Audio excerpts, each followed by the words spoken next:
Hey, what's up guys? TriStar Pictures 82 back again, and for this video I'm going to be doing my Nintendo 64 collection.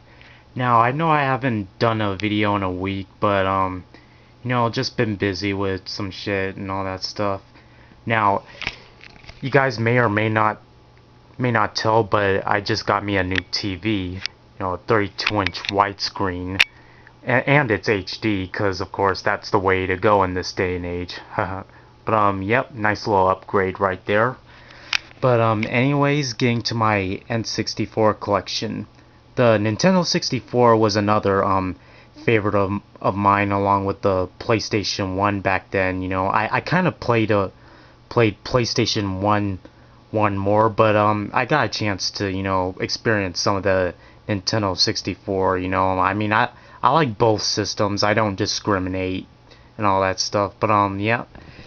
Anyways, here's my Nintendo 64 right here, which is black. Pretty neat. And I have two Nintendo 64 controllers. One of them is a see-through controller, which is pretty cool. And the other one is just a plain black controller right here. So yep. Anyways, let's get started with the games.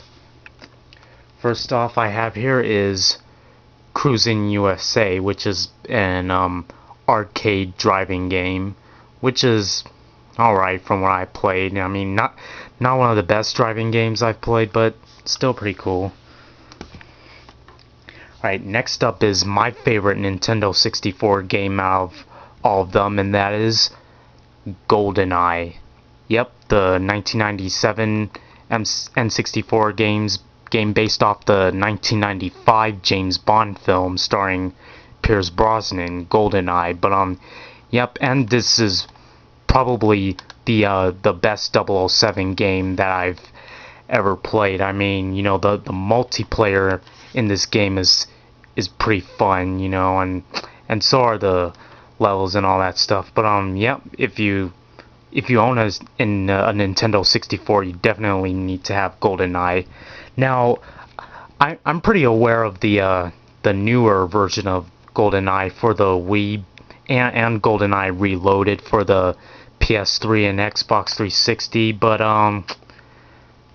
I don't really like that version as much as the original game right here. I mean, classics are always better in my opinion, but yep. Next up here is the best Mario game ever made, Super Mario 64. Yep, how can you go wrong with Super Mario 64 on the Nintendo 64? The first time Mario was introduced in 3D, and all around great game.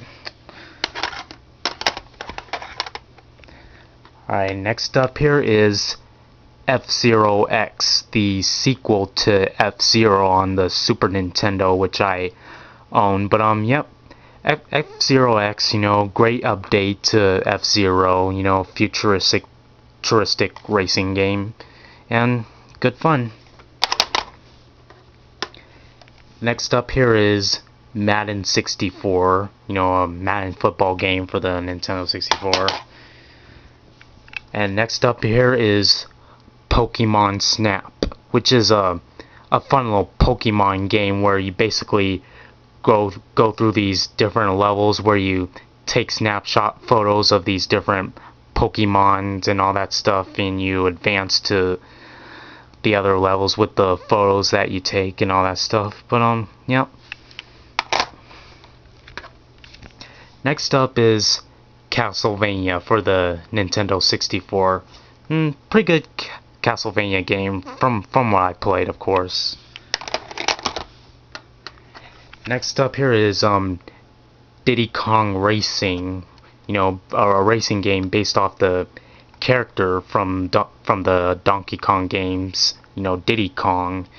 Now it's a okay racing game, a little racing game. I mean, I like the music in this game for one, but yep.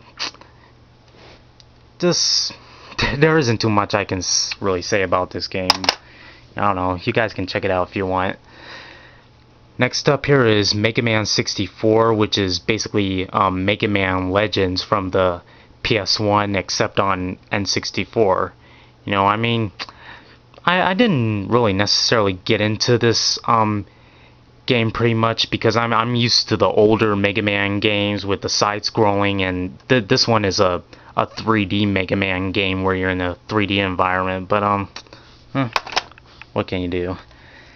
Alright, next up here is Donkey Kong 64. Now, I picked up this game for a dollar at my local thrift store. As you can see, it still has the sticker on here right here. But the only thing I'm really missing is the expansion pack in order to play this game. So yeah, but I picked this game up anyways because it was a dollar, and you can't normally get this game for a dollar. You know, I mean, this game actually goes for about like I think $20 or $30 at my retro game store that I live nearby. But still, you know, a good deal to, you know, pick up for a dollar. But I have to get the expansion pack, so hopefully that retro game store that I live nearby has a spare expansion pack for this game so I can use it. So yeah, and plus I like the fact that it's in a yellow cartridge. And the last game I have here is Tony Hawk Pro Skater.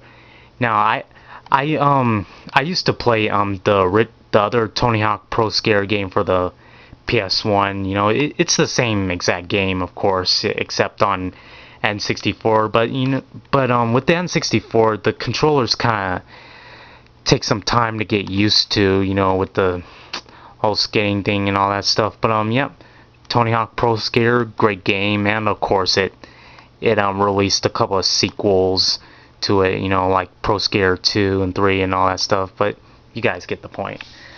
Alright, so that's all my Nintendo 64 games, and I will be back with some more videos later. This is TriStar Pictures A2 signing off. See you guys later.